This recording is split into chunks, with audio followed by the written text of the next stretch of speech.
नमस्कार मित्रांनो, अभ्यासवाणी या चॅनलवर तुमचं स्वागत आहे. अभ्यासवाणी रोज अभ्यास रोज प्रगती. मागील लेक्चरमध्ये आपण लोकसभेचे अध्यक्ष म्हणजे स्पीकर यांच्याबद्दल सविस्तर माहिती पाहिली.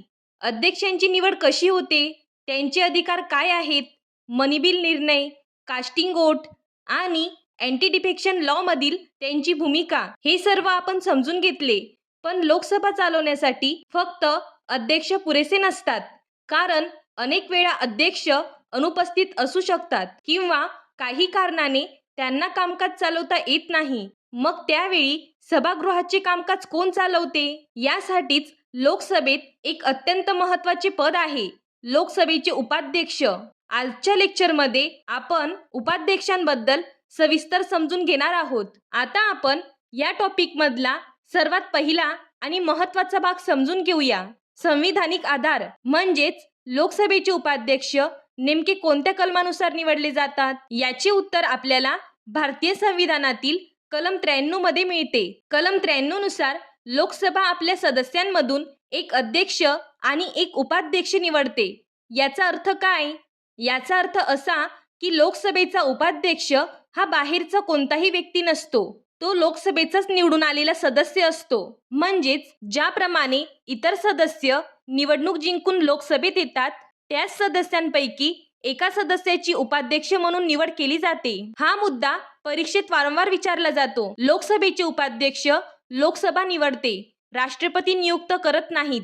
अनेक विद्यार्थ्यांची इथे चूक होते, कारण काही महत्त्वाच्या पदांवर राष्ट्रपती नियुक्त करतात, पण लोकसभेचे अध्यक्ष आणि उपाध्यक्ष दोघांचीही निवड लोकसभेचे सदस्यच करतात. तर बघा, कलम 93 मुळे आपल्याला दोन महत्त्वाच्या गोष्टी स्पष्ट होतात. पहिली, लोकसभेला अध्यक्ष आणि उपाध्यक्ष असणे आवश्यक आहे. दुसरी, या दोन्ही पदांवर लोकसभेतील सदस्यांमधूनच निवड केली जाते. आता पुढचा महत्त्वाचा प्रश्न असा येतो, लोकसभेच्या उपाध्यक्षांची निवड नेमकी कशी केली जाते? आता आपण पुढे उपाध्यक्षांची निवड प्रक्रिया समजून घेऊया. उपाध्यक्ष हा लोकसभेतील निवडून आलेल्या सदस्यांपैकीच एक असतो. आता पुढचा महत्त्वाचा प्रश्न असा येतो, लोकसभेच्या उपाध्यक्षांची निवड नेमकी कशी केली जाते? चला आता निवड प्रक्रिया समजून घेऊया. नवीन लोकसभा स्थापन झाल्यानंतर सर्वप्रथम अध्यक्षांची निवड केली जाते आणि त्यानंतर लोकसभेचे उपाध्यक्ष निवडले जातात. ही निवड लोकसभेतच केली जाते. म्हणजे लोकसभेचे सदस्य स्वतःच मतदान करून आपल्या सदस्यांमधून उपाध्यक्ष निवडतात. उपाध्यक्षांची निवड साध्या बहुमताने केली जाते.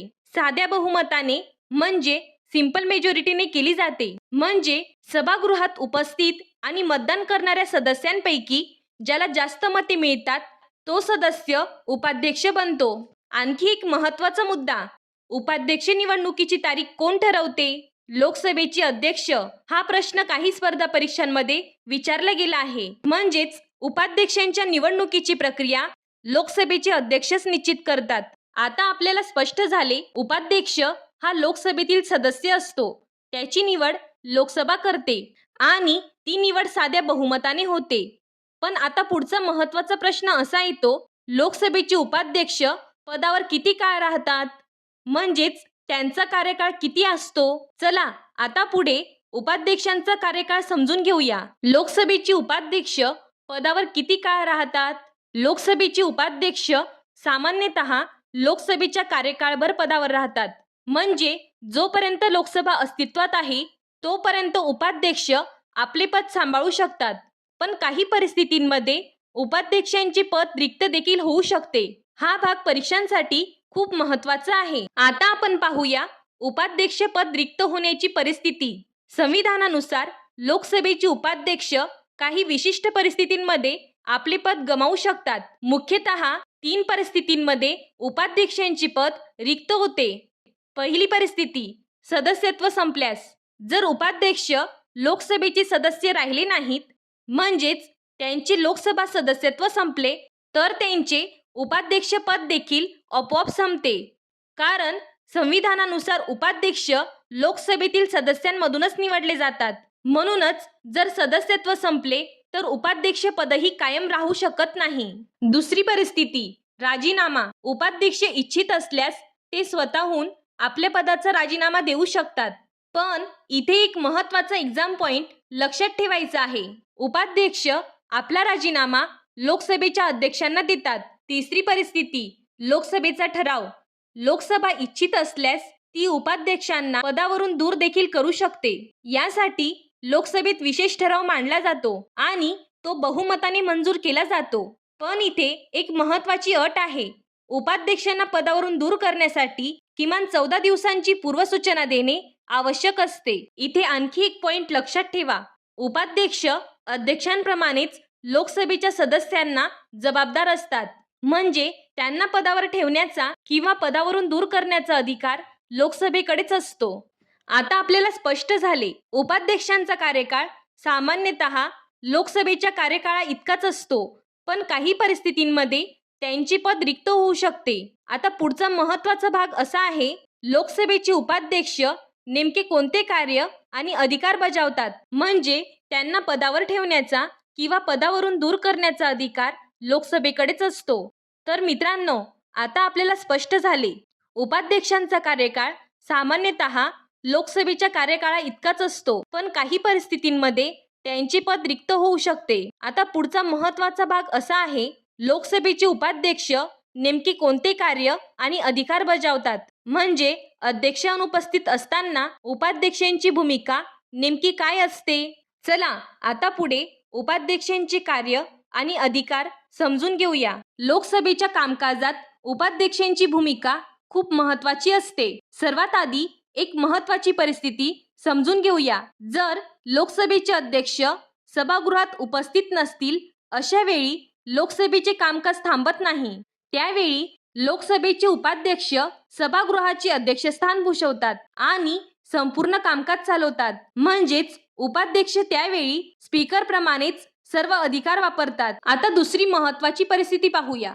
जर लोकसभेचे अध्यक्षपद रिक्त झाले असेल, उदाहरणार्थ अध्यक्षांनी राजीनामा दिला, अध्यक्षांचे सदस्यत्व संपले किंवा अध्यक्षपद रिक्त झाले, अशा वेळी नवीन अध्यक्षांची निवड होईपर्यंत लोकसभेचे उपाध्यक्ष अध्यक्षांचे सर्व कार्य आणि अधिकार पार पाडतात. म्हणजेच त्या काळात उपाध्यक्ष कार्यकारी अध्यक्ष म्हणून काम करतात.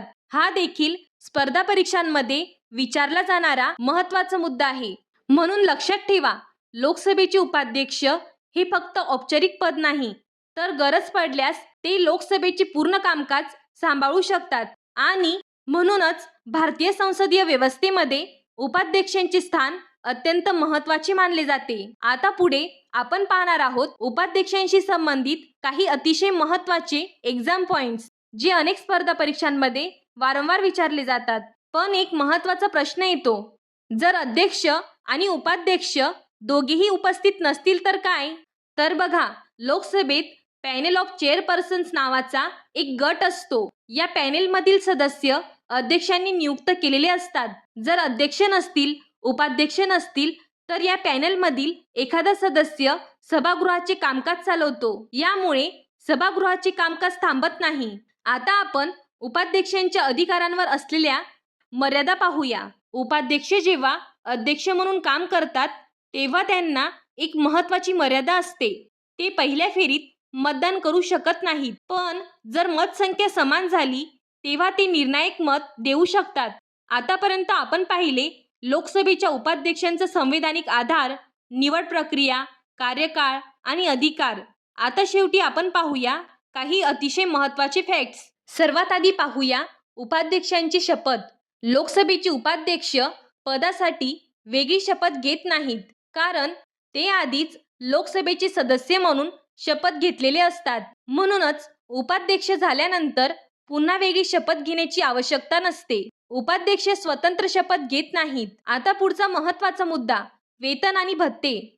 लोकसभेच्या उपाध्यक्षांना संसदेने ठरवलेल्याप्रमाणे वेतन आणि भत्ते दिले जातात. तर बघा, आजच्या लेक्चरमध्ये आपण लोकसभेचे उपाध्यक्ष हा महत्त्वाचा घटक सविस्तर समजून घेतला. आपण पाहिले त्यांचा संविधानिक आधार, निवड प्रक्रिया कशी होते, त्यांचा कार्यकाळ किती असतो, सभागृह चालवताना त्यांचे अधिकार आणि कार्य, तसेच काही मर्यादा आणि लोकसभेतील पॅनेल ऑफ चेअरपर्सन्स ही संकल्पना म्हणजेच अध्यक्ष अनुपस्थित असताना लोकसभेचे कामकाज सुरळीत चालू ठेवण्यामध्ये उपाध्यक्षांची भूमिका किती महत्त्वाची असते हे आपण स्पष्टपणे समजून घेतले. आता पुढच्या लेक्चरमध्ये आपण संसदेमधील दुसरे सभागृह म्हणजे राज्यसभा याकडे वळणार आहोत आणि त्यामध्ये आपण सविस्तर पाहणार आहोत राज्यसभेचे सभापती आणि उपसभापती, त्यांची निवड प्रक्रिया, अधिकार आणि परीक्षा दृष्टीने महत्त्वाचे मुद्दे. हा व्हिडिओ उपयुक्त वाटला असेल तर चॅनलला लाईक, शेअर आणि सबस्क्राईब करा. अभ्यासवाणी म्हणजे कन्सेप्ट बेस्ड लर्निंग. थँक्यू. अभ्यासवाणी रोज अभ्यास रोज प्रगती.